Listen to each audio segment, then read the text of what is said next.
As always, I forgot to unmute at 37 minutes. I've been talking to myself about what I've been reading, and I guess I'll go over it all again, starting now. What a wonderful job. Kind of impressive to go that long again without pressing the one button to actually do this correctly. But anyway, now I fix that, I can talk about what I've been talking to myself about. Okay, let's see what's this guy. I was talking about books that I've read in the past few days. And what is this?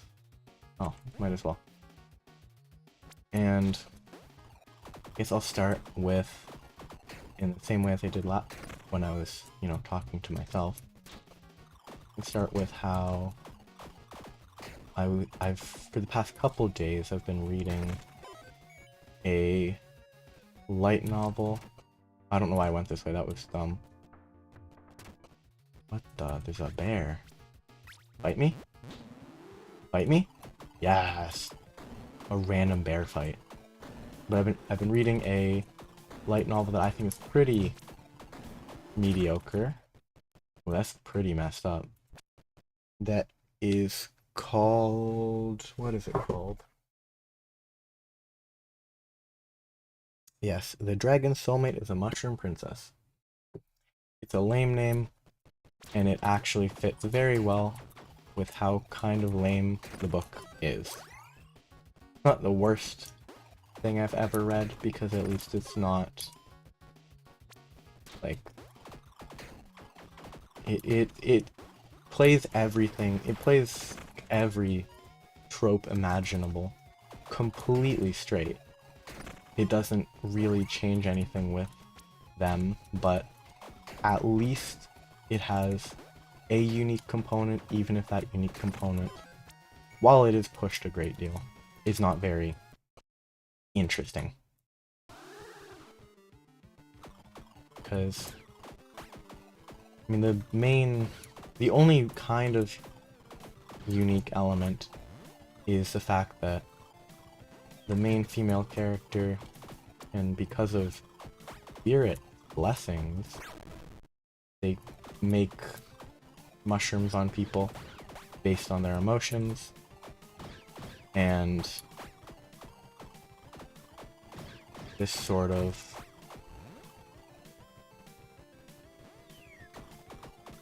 works, and it's just kind of a plot point. It's not very interesting,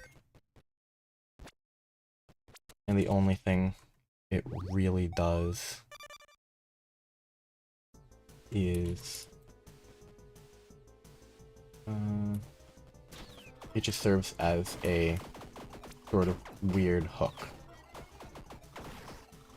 And it does occasionally do some plot stuff, but though actually one positive about it is the author does have some, like, at the end of every chapter, they do talk briefly about each type of mushroom that was mentioned. And while some of it is mostly kind of jokey, it is like, oh, what they look like, and it occasionally mentions like actual real world relevant like uses for them, which is neat at first. That's probably useful. But I found it, reading that kind of grew old way quicker than it should have, so I stopped reading it eventually. Because the sort of jokes were kind of samey.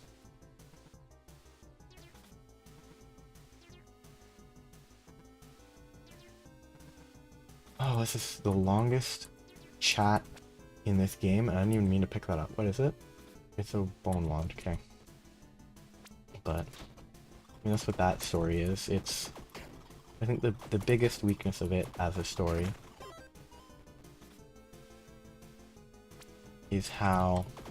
is the fact that it plays all its characters straight, and it relies heavily on like existing tropes. Like,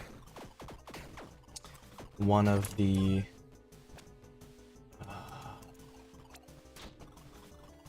like, it has a, you know, the male lead is a prince, because of course it is. And then other than the prince has a younger brother who instantly wants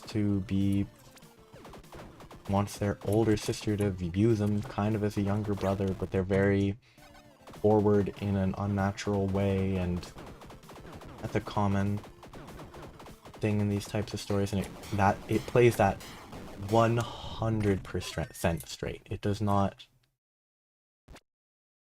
meaningfully improve on that existing concept. Like that just to me, that to me highlights how it's not, other than the emphasis on mushrooms, it doesn't try anything particularly new. And like the main female character is, I guess, meant to be portrayed as just kind of broken in a way. Like, they trust throughout the first book and a half, they continue basing their self-worth on the opinions of somebody who they also very quickly after being dumped by them were like, oh, it's fine, I don't care, they were crazy. Like, despite thinking that and knowing that the individual was kind of crazy and not correct, decides, oh, despite being incorrect about literally everything else, they must be correct about me being ugly, whatever. And that might be realistic. I don't personally know, because I've never been like that. I've never met anyone like that, so I can't actually comment on the realism, but it doesn't make for a compelling character when for a book and a half at least they aren't willing to believe their brother, their adopted brother, their adoptive father, their new paramour. Like, the fact that they aren't able to do that, it's a frustrating character to read,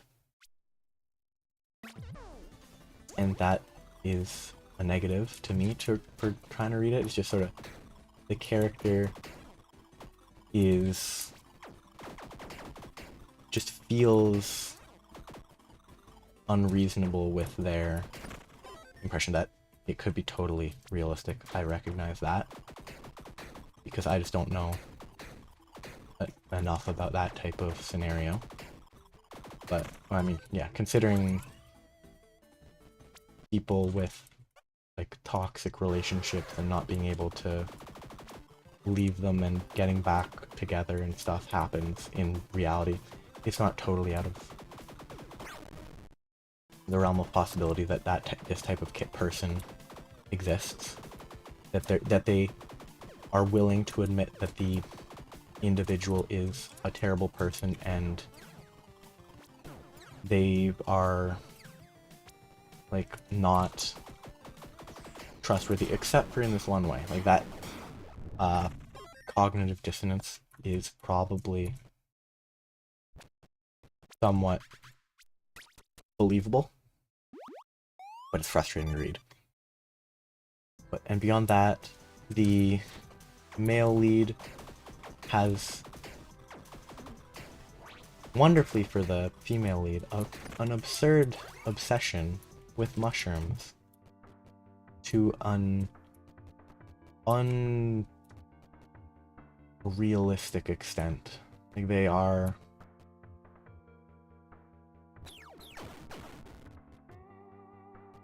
they're more obsessed with them than anyone I have ever met is obsessed with anything.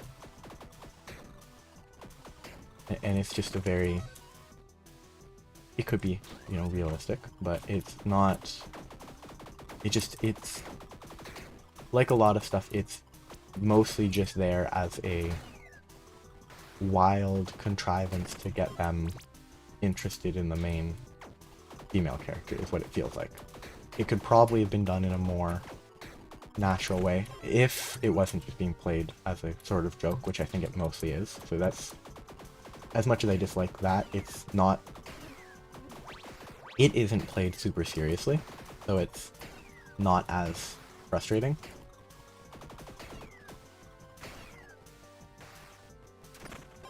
But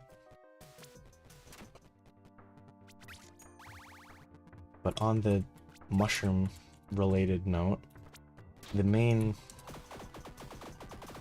female character, I think what could potentially, in my opinion, save the story is if what it feels like it's trying to like pull as a joke is actually its goal, because the main female character is repeatedly described as, because their hair is very important to the story because it's abnormal, but it's described as peach colored hair, and frequently in the second book it's talking about her father, who was described initially as a commoner from the neighboring kingdom, which almost always means a noble or a royal from the neighboring kingdom, because you can't have the main character be just somebody. They have to have some deep connection to somebody important.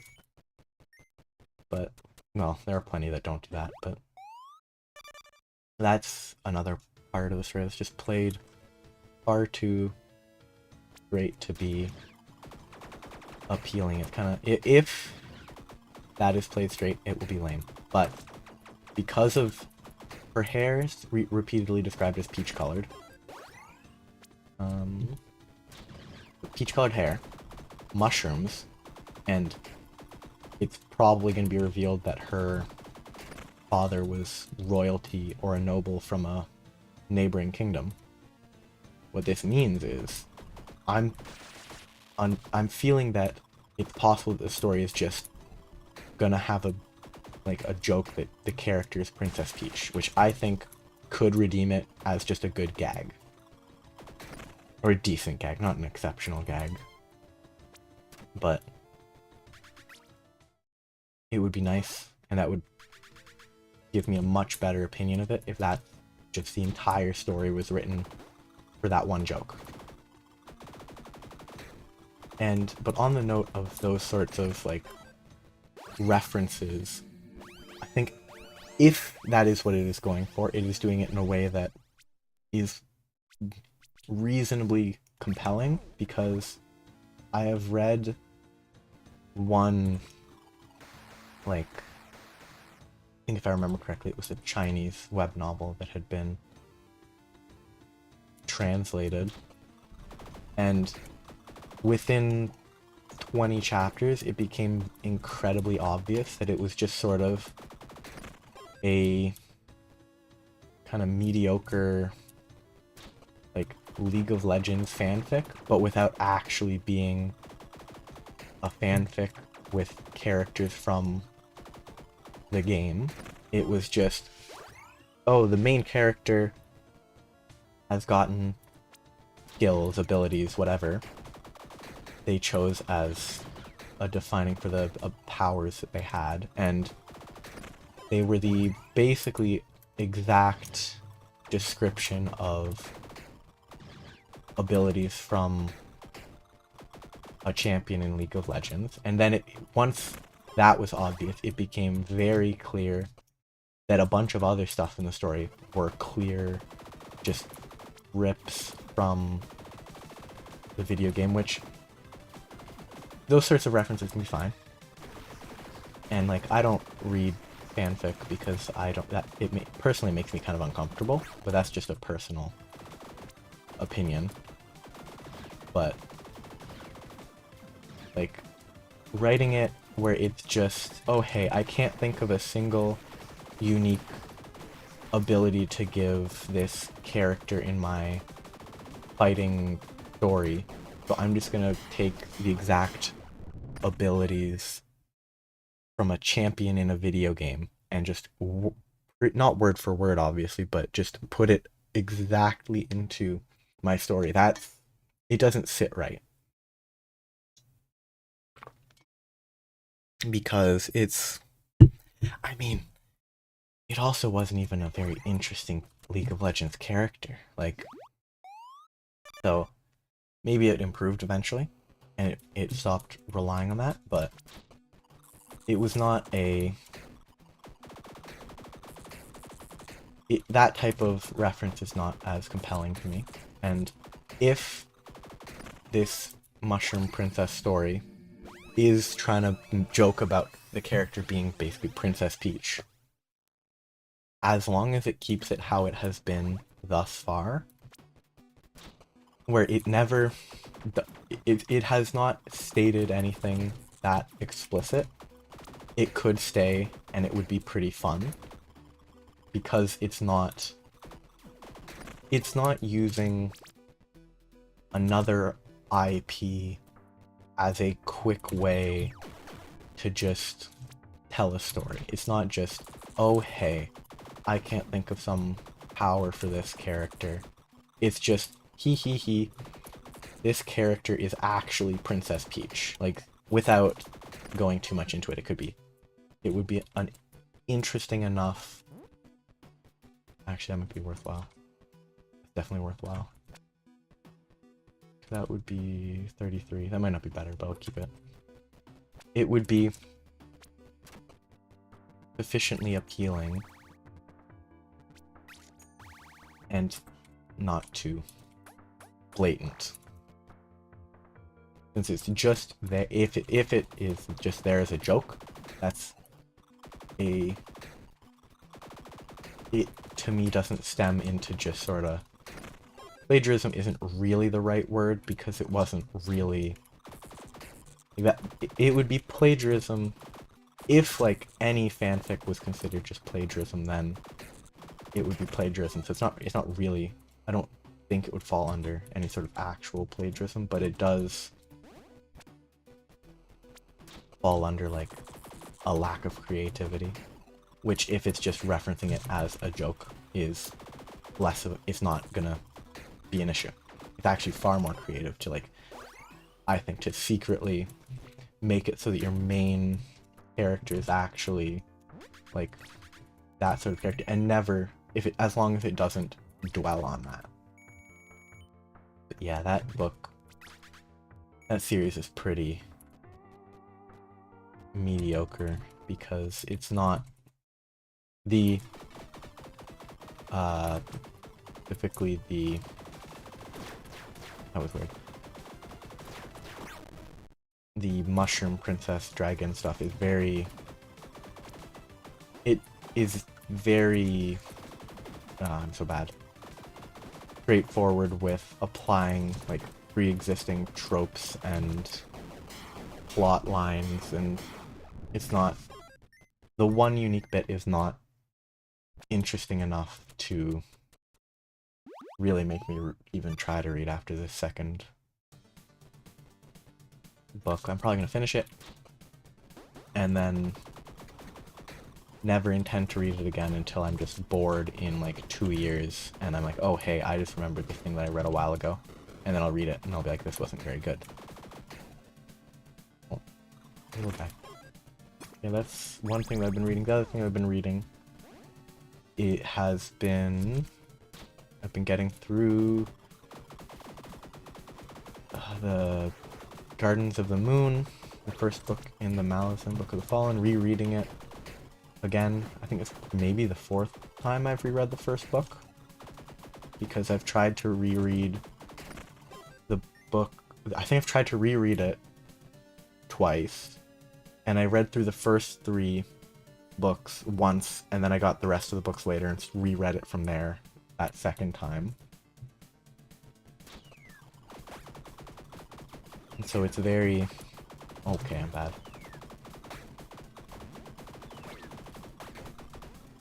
So I've been reading that, and I really enjoy how it handles, like, setting stuff up for the rest of the story, the rest of the series, and how, when reading through it again, it basically every chapter has something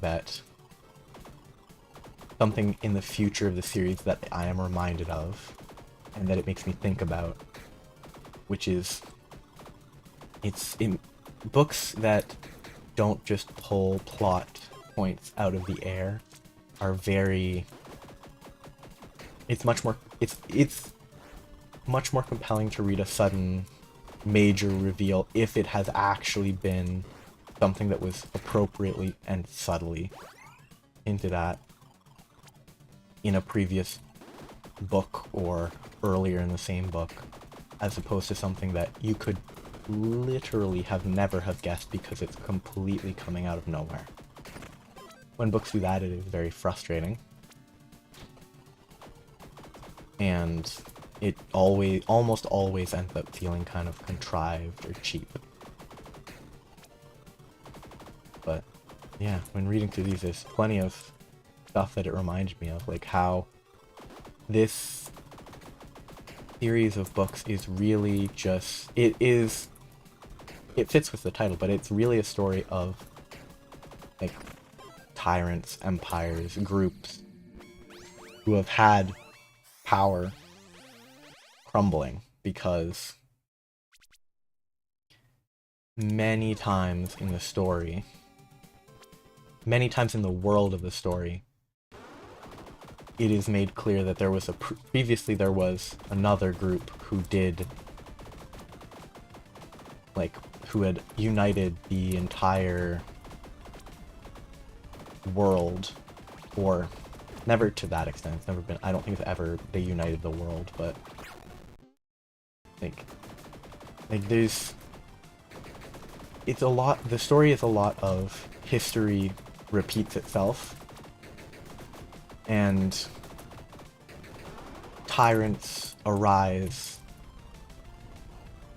in all, like, times, which is interesting. And as well, it's also, there's very few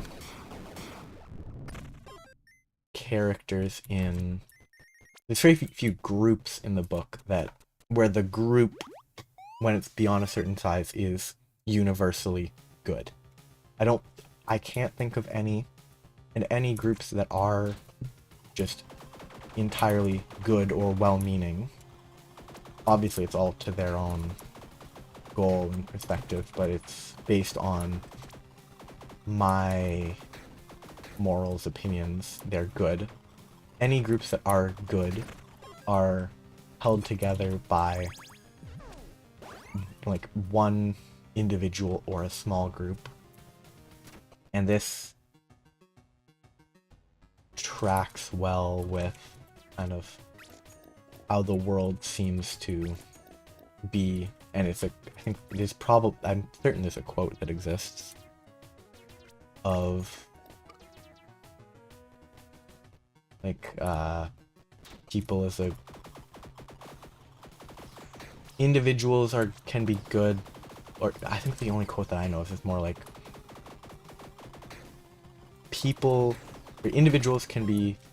individuals are smart, but people are stupid, or something along those lines, of which as a group people are not going to be great. And it fits with what often occurs, where people who seek power are generally not the people that most would want in power, because they are, if what you desire is power and control, generally you're more likely to, want to maintain that control, that power, at the expense of others. And the characters in the world fit with this idea, and it's nice to read. But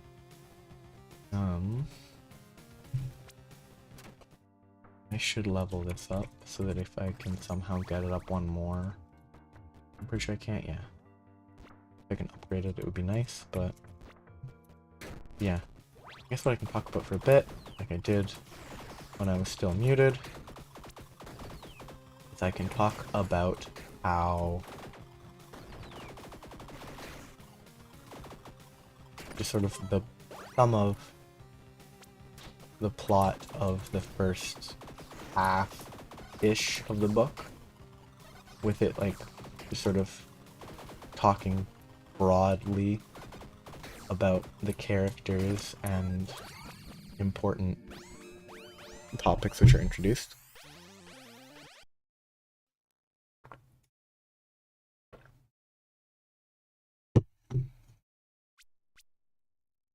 This is just too good. I could probably get a better weapon, but probably not. But the book starts with a young 12-year-old noble child on the on a keep while a raid has occurred on a quarter of the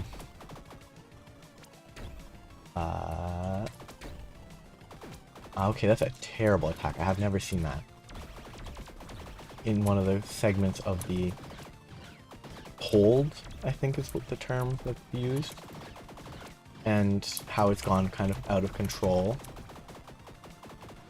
And the story talks, he meets one of the, well, two of the most important characters, well, three of the most important characters there, one of whom tells him to not become, like, they talk a bit, and it gets to the point where one of them says that he should not become a soldier because that is, like, the last, that should only ever be your last choice, because it is not a glamorous or happy, positive job.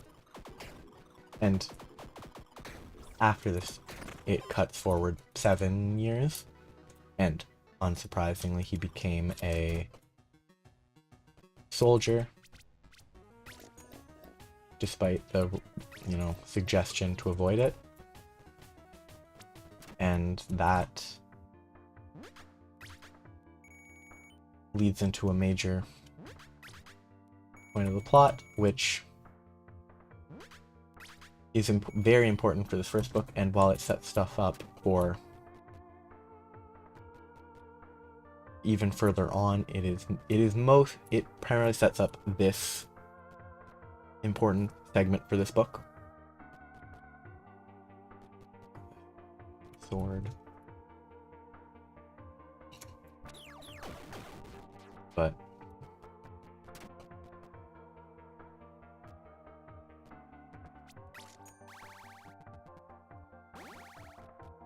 yeah, that's all set up here. There's a major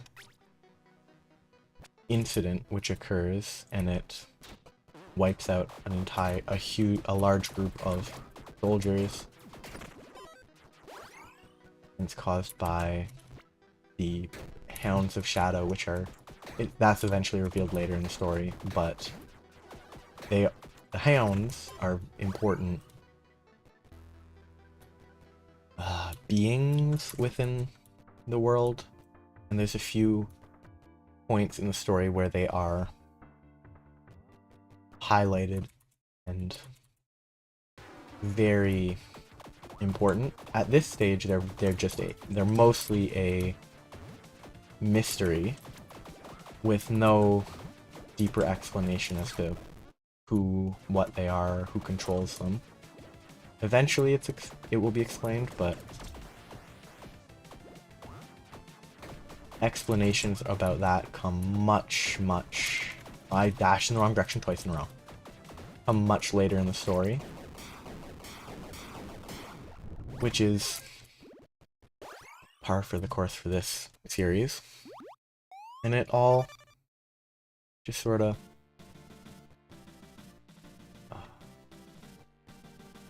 just keeps going, and it eventually leads to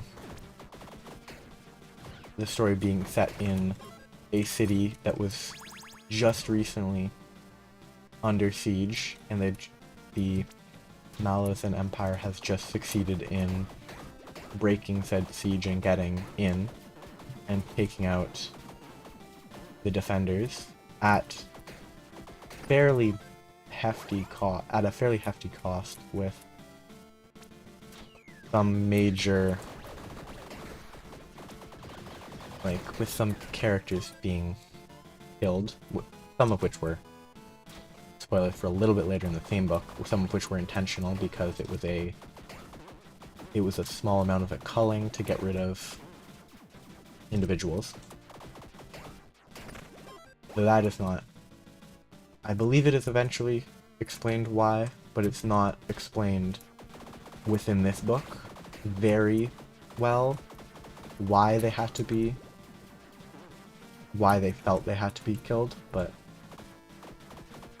it happens and it has major consequences in the short term. But this segment, which is in the city of Pale, introduces, you know, a pair of gods who are relevant throughout the entire series, but never front and center because they're the gods of, but they are chance, they are luck and misfortune, and their primary interest is in causing trouble. And they're very good at it because they're cautious, they're fairly safe, they never really overstep.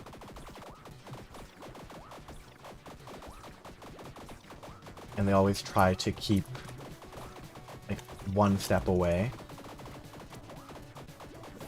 But they're never, they're important.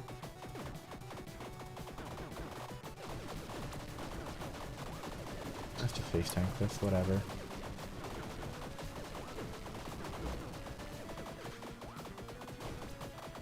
They're relevant, they're introduced here, and they stay relatively relevant throughout the series, but they're never the most important characters.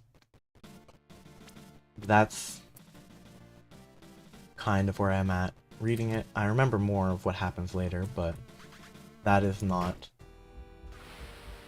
the most important discussion until I've read through it again, but that's what I've been reading. And after having done that twice now, I'm gonna play maybe one more character today, and then I will stop. But while playing this character, I'm not going to be talking about books because I've been doing that for the last 70 minutes, and I was out of stuff to talk about 40 minutes in. But yeah, it's kind of, I should probably just change how I have my microphone stuff set up to not just have it set up how I do, where I have to push a button to have it unmuted, because I have a habit of not pushing that button. I should probably set it up so that it's not the best to have a mic always on, but I should either have a mic, just accept the poor choice of having a microphone always on. Let's just go for close range this run, okay. Either just accept that, or like see if there's some different way to remind myself that I am muted, because going 40 minutes talking, I mean technically I'm talking to myself anyway. It doesn't really make a difference, but it's still like, if my intention is that hypothetically there's a chance people will listen to me speaking, it's much easier to enforce upon myself proper attempts at maintaining a reasonable, like, well, attempting to actually think through what I'm talking about instead of like, oh, I understand what I mean because I obviously understand what I mean. Like, instead of that, if there's hypothetical people who would watch, I need to maintain some marginal amount of structure. And if I don't have it recording, then that kind of defeats the purpose.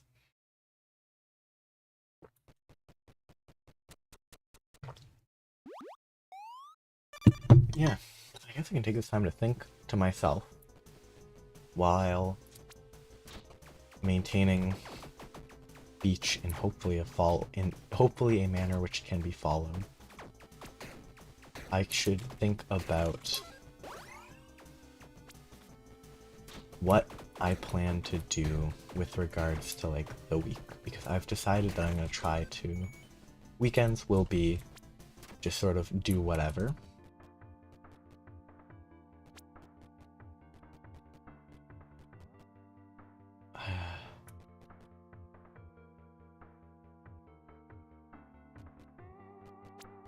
Because if... Okay, good.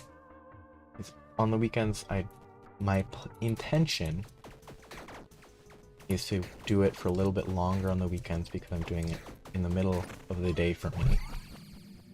And on the weekdays, I'm trying to keep it to max about 2 hours to maintain a much better attempt at maintaining a sleep schedule. Because letting my sleep schedule get out of control is not a fun time. So I'm trying to always at least be kind of thinking about sleep around what would be 9, but it's more at about 9 I should be thinking about slowing down using a screen that is not like e-ink.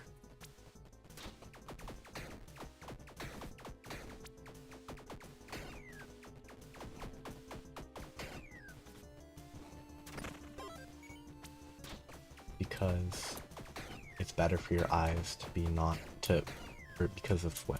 Is it blue light? I can't remember what the specific issue is with, like, computer screens that affect sleep, but I know they do affect sleep. And I don't have the patience to use, like, a red light type, like a monitor, like something that modifies the light, making it all brown orangey, because that messes with the intended color of what I look at, and that has begun to bug me in the last few years, so I don't do it. But that's not important. But during the week, I'll be playing games that I can focus, that I don't actually need to focus too much on. Because if I was playing... One example of something that I actually want to try to eventually play on the weekends is... Oh, it's Trails from Zero, because that's a fun series of JRPGs, and I've already played the first 3, but I played them in, like, just a couple months, so I burnt out, and I couldn't continue playing the next... Once I started Trails from Zero, I was already burnt out, so it was difficult to get through. But I might eventually try to play that, and by doing it in a format that people hypothetically could watch, I would self-impose, like,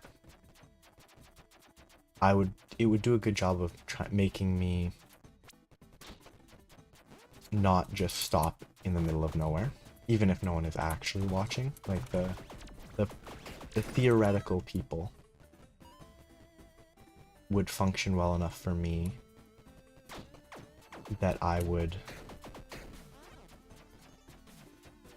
not just abandon it for no reason.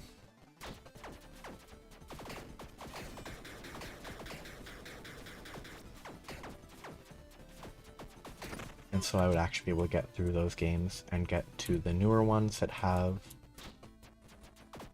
I don't know, the story, from my understanding, has gone absolutely crazy, and all of the 3 major plot areas have all combined in the I think it hasn't yet released in English, but the newest games have all the characters sort of not necessarily come together, but they all appear again, and that appeals to me. For the same reason, the Malice and Book of the Fallen books are my favorite. It's diverse, like separate storylines all converging. When did I get that? Oh wait, no, it's because I'm playing a ranged character. Like, separate storyline converging into one is, in a, like, seamless way, is a very satisfying type of storytelling.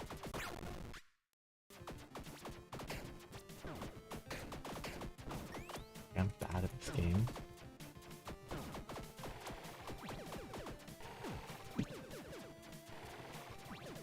Okay, no, this is just bad. Oh, I grabbed this weapon and then I didn't even use it. I am insane. Like, I didn't even swap to it. Like, what am I doing? Random panda buff. That seems funnier. Yeah, I think, but that's for the weekend. And I wouldn't play that on the weekday because I want to at least attempt to maintain some, like, talking about books, because it's it will help it will help me hold myself accountable to actually reading and rereading books that I've been meaning to reread or read.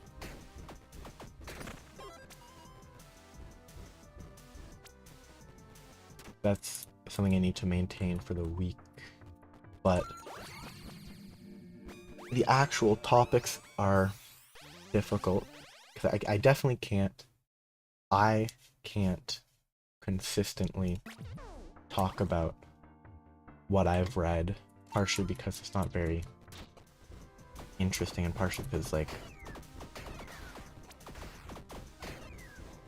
if I talk about something, like, if I read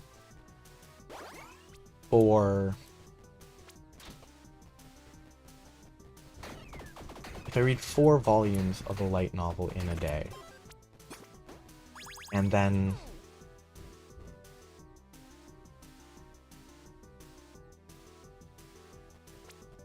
it's probably better to get broccoli. If I read 4 volumes and then I want to speak about it, I wouldn't take even an hour, probably, to speak about it. Like, unless it was, like, the most complex story in the whole world and I wanted to try to spoil everything about it. Like, if I'm just talking in general terms about it, it will never take an hour.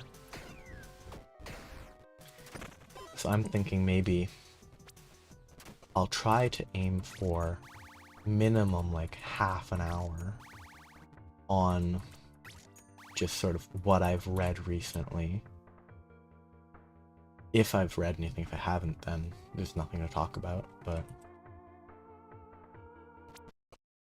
yeah, if I try to aim for that, that will be relatively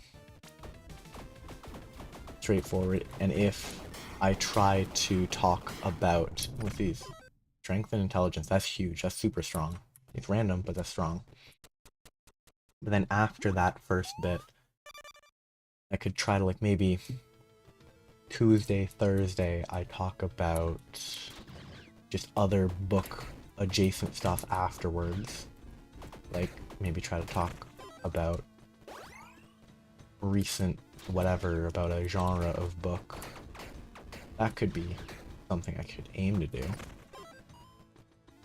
But realistically, at least for several days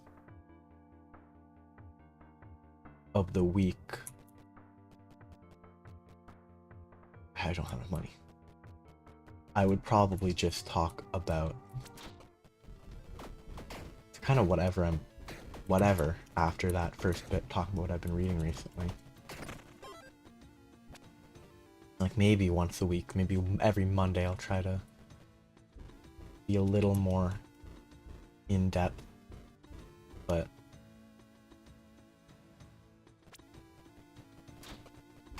aiming to just after that's done, just talk about, you know, whatever I'm playing at the moment, literally at the moment, or other video game related topics, just like, oh, there's been the DLC for Total War Warhammer 3 is released, it's super good or it's super bad or whatever. Maybe briefly talk about stuff like that, and maybe talk about food, sure. Food is an interesting topic to me because, I mean, everyone eats, but some people, I mean, most people eat different stuff. So it always, like, I learned through like a streamer and other people and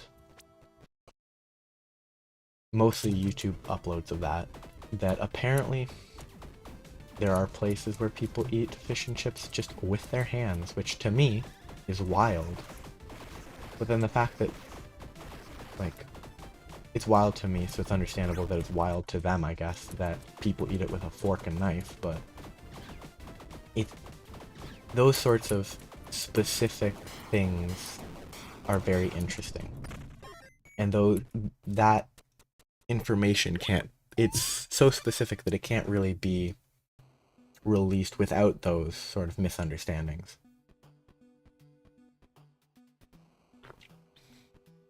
We're like, I think basically the way these people got to the topic of eating fish and chips with a fork and a knife was because, like, two of them had just assumed that everyone eats it with a fork and a knife, which is what I would assume personally, because it's greasy, and it's not, like, it's not greasy in a way that you would usually pick it up with your hands, especially not at, like, a restaurant. Now, maybe it's significantly more common to eat it with a fork, with your hands, I don't know, but that's one of those things that it's just very, I hate these weapons, it's just so mediocre. It's one of those very interesting things that if they hadn't talked about it as if it was normal that they eat it with fork and knife, they wouldn't have gotten to the topic of how these other two people ate it with their hands. And so even if it's meaningless, I'm gonna probably try and talk about just stuff that actually should level this up in the hopes that I can get it to level 4. And yes, without the assumption being made, that wouldn't happen. And so just talking about stuff that to me is relatively mundane is potentially, if people watched and then were like, oh hey, I didn't know, or how did you not know this or that, it could lead to, you know, learning stuff, and that's interesting. Obviously it probably won't, but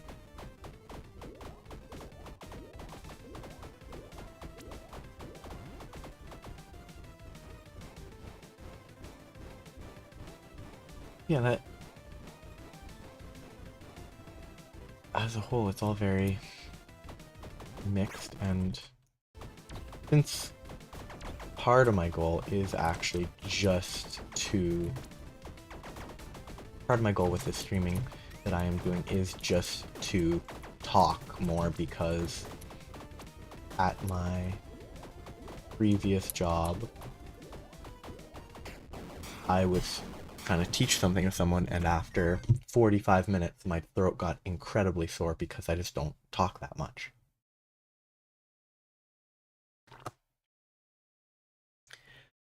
So even talking about mundane stuff serves as a exercise for my, I don't know, vocal cords, or maybe even it's my throat that just doesn't have the same, I don't know. It's not accustomed to the amount of speech. I don't know. I'm not a doctor, so I don't. It could also even be some other. It might even be that it won't help long term. It could just be a side effect of I'm not somebody who teaches people often, and so it was a relatively uncomfortable situation, and it could have been more of a side effect of that. But I mean, worst case, I just spend time in a more structured way playing games.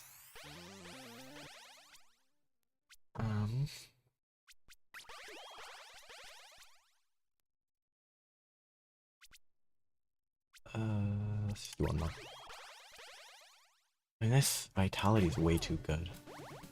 Like, I really think it's probably one of the less balanced. Of course, there is the Cinder stuff makes it so that I think vitality would only occur once a floor. But even then, it's still pretty good.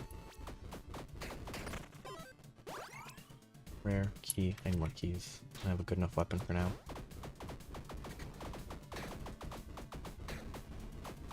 But yeah, let's talk about whatever.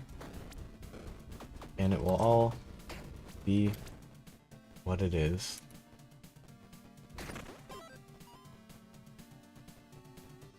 But yeah. I think in terms of games on the week, I'll be playing this. I probably won't play this tomorrow. But I'm thinking it's hard to think. I think tomorrow I might try and play on the Minecraft world that I started up last Thursday. Or was it Thursday? I think it was 2 Thursdays ago. I can't remember because it doesn't really matter. It's probably 2 Thursdays ago.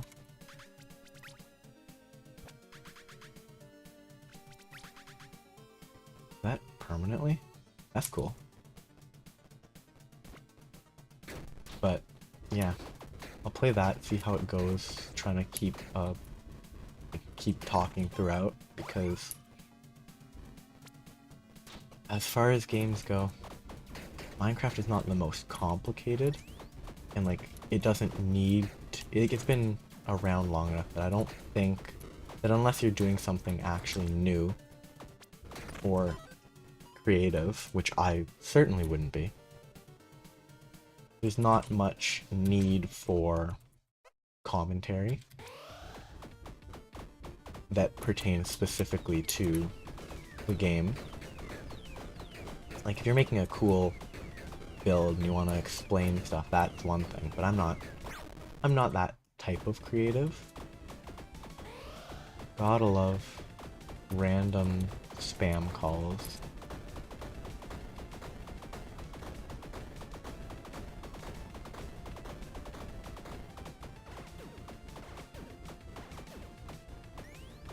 You know, go away. I'm not gonna respond to some random number from someone I've never, that doesn't even have like caller ID. Oh, that just reminded me about like my bank calling and being like, oh, would you like to have a meeting with the financial advisor that has been, well, the financial advisor was one calling, because they didn't phrase it this way, but it was like the financial advisor that has been assigned to you, that maybe I've talked to them in person once ever, but like I don't really my personal finances are not that complicated that I would actually need to thoroughly discuss them with, like, an advisor from a bank. So it's weird, but like, I did the meeting because, hey, they got quotas, and they're just, the advisor person is just a person, so I can just ignore what they say. I can, politely converse with them, but then if they suggest, oh hey, you should sign up for this particular type of account, I can very easily just not sign up for it.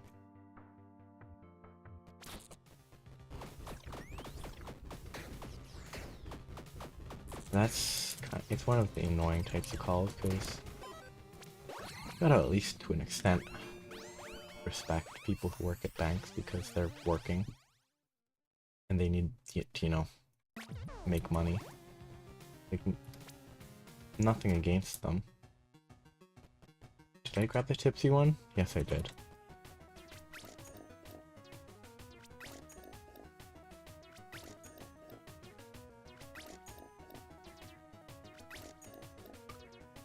Let's try one of these, see if I can get the weird character in the corner. Let's try one more time. And then I give up. Done. Kind of weird they let me just blow up their tavern, but...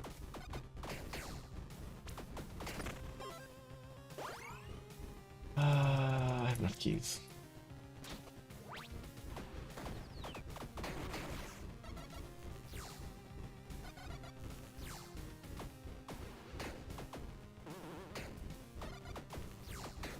But I guess while I'm here, talking about nothing that matters, something that's interesting to me is different foods and their origins, like how, like, the amount of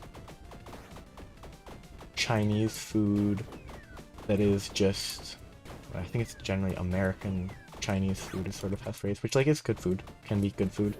Like, it's interesting how much food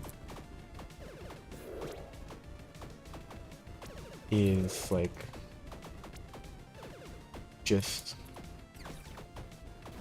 It's just interesting how stuff came to be. Like, I think there are some American Chinese foods that aren't as, I'll say, clearly inauthentic as others. Like, that's neat.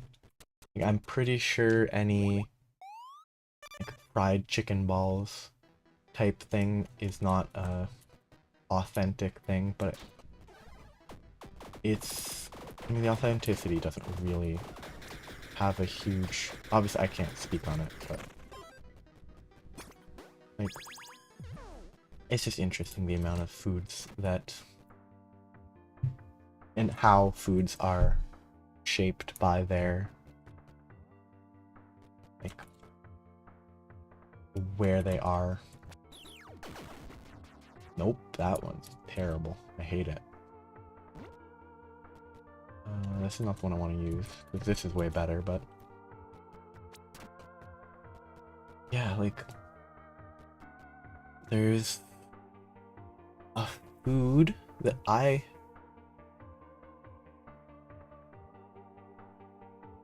do not have the pronunciation of, but... if I... Actually, I'm not knowledgeable about pronunciation, like how to read phonetics, but yeah, there's an interesting food that's like pronounced kedgeree, something like that, that, like, it is related to an Indian dish, but it has a, like, Scottish influence because it's just kind of different. it's very, those types of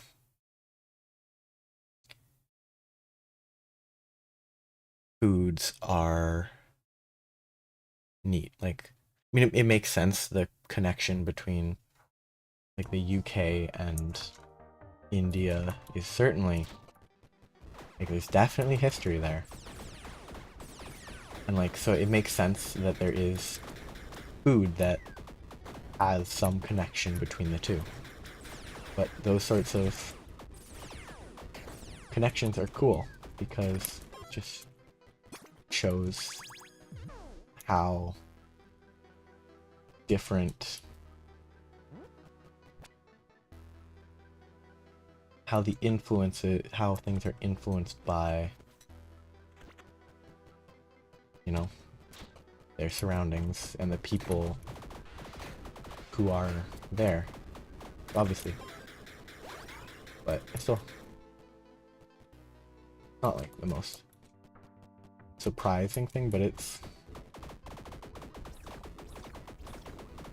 it's just very interesting to see the influences and the stories that exist.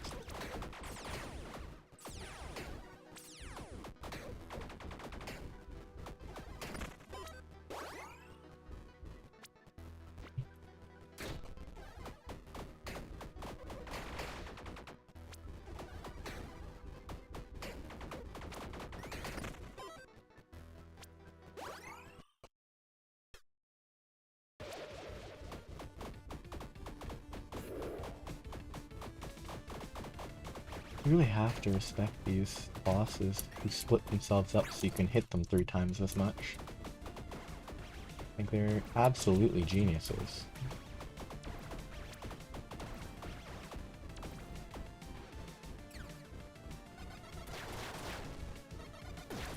Okay, that hit me a little bit sooner than I thought it would. Come on, split up and get hit 3 times as much. The weakness of that is that the enemies are a little bit... they don't overlap enough. Yeah. Food is a fun... Okay. I'm not gonna burn that one, because that is not guaranteed. That will last. Let's go here, because it's at least useful. I still don't like this weapon. I don't think it's actually going to be enough to carry me through the fight against death. It might be, but it will be closer than I would like.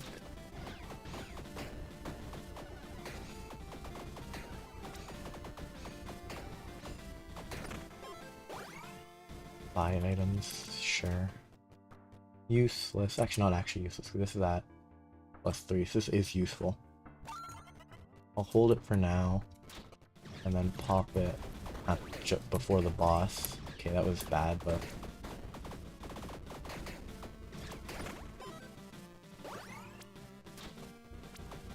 honestly just hoping to get an actually interesting upgrade. I think I want a fun weapon. This one is kind of boring.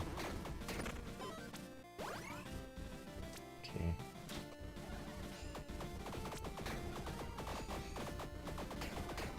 Yeah. Oh, another food adjacent thing that is kind of interesting. Actually, I still have Absolution, don't I? Food adjacent things. A while ago, I was like, okay, let's try this different cider, like hard cider. That's very good. But I was like, okay, it's from a company that has like cider in its title, which is important because at no point does the beverage call itself cider, because it isn't. It's for what makes up the alcohol component of it. Vodka comes up on the list of ingredients first, which is clearly not cider, but I found that pretty funny. But it was in the cider section of the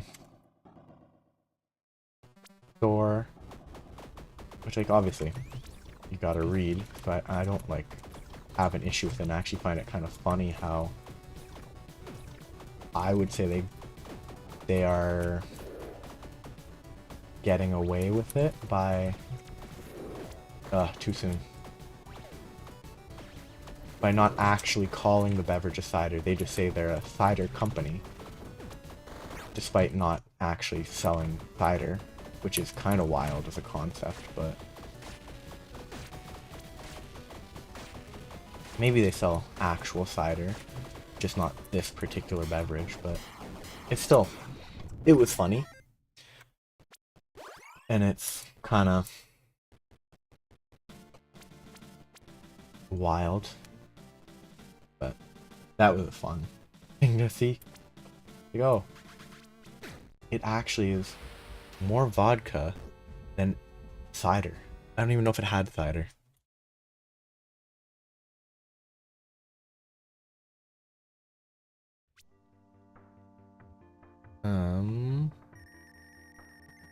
I want to see if I can find...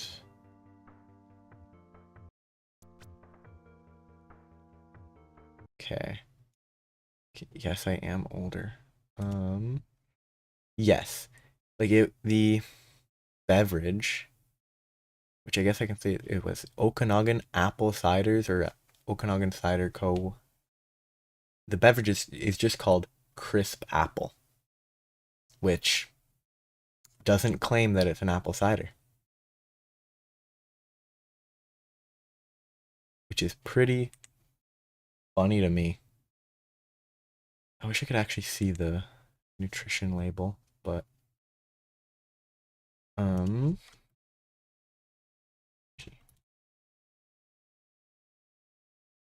it's pretty, it's an interesting factor when it's actually like, oh, like vodka is the first or second ingredient, and like anything apple related is like the fifth or sixth.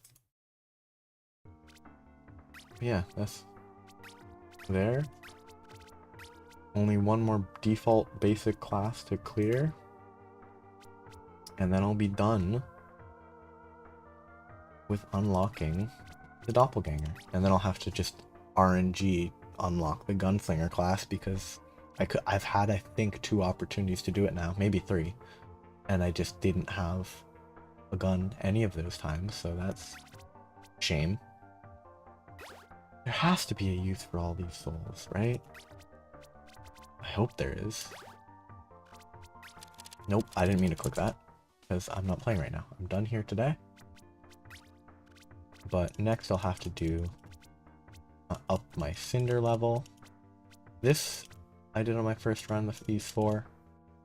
It's interesting, but it's the type of challenges that to me aren't as appealing. Like I want to try to get all the way through all of these, like clear at least the game at least once with all 32, like 1, 2, 3, 4. What's this 32? Is it just win twice? It's an achievement related to 32 Cinder score. There's an achievement, but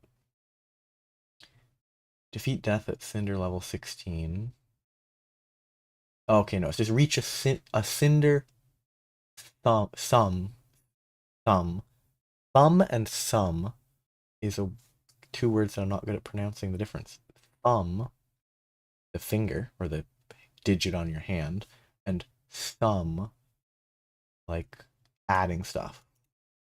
That's it's only 16 is the highest. I'm gonna aim for that. Oh, you can see this. I have Steam above it. But yeah, I might try to actually get all these achievements. I can't believe I didn't get Iron Man, because on my deprived run, I don't think I equipped a helmet, body armor, or boots at all. But I guess maybe I equipped one. It wasn't difficult. Like, the bonus provided by the deprived is honestly better than most of those, because getting like +1 proficiency for everything is pretty good. So yeah, to get all the achievements, you have to kill Death in under 25 minutes, which doesn't seem difficult as long as you have good luck. Megadeth, if you get a good setup, that seems fairly straightforward. Gunslinger is just I need to unlock the Gunslinger and then it will be able to beat Death, I think. I assume it's not a harder class. 10 runs with Doppelganger variations seems pretty straightforward. And there's 3 Cinder-based achievements, 4 Cinder-based achievements, and using dice. Which, to use a bunch of dice, if I just use the hero and just use those, I get 10 total per run, do 4 runs, I'll be fine. Because I'm already used like 10 of those. So yeah, here's where I stop today. Tomorrow, I probably will take a break from this game because I'm just kind of... I don't want to play it too much more, but I might play... I thought of maybe trying to play Gungeon because I thought of it, but I think what I said earlier, and I'm going to stick with it, I'm going to try to play Minecraft. Which I've played a bunch, but not actually vanilla. I haven't played proper vanilla Minecraft since I think around when hoppers were added. Like I've attempted to play vanilla since, but I've gotten like 2 maybe 5 hours in and then just gotten kind of bored of it. Because I've played a ton of modded Minecraft, which has so much more to do that appeals to me with like automation and stuff. But yeah, I stop here, and hopefully I don't mute myself for half the time yet again next time.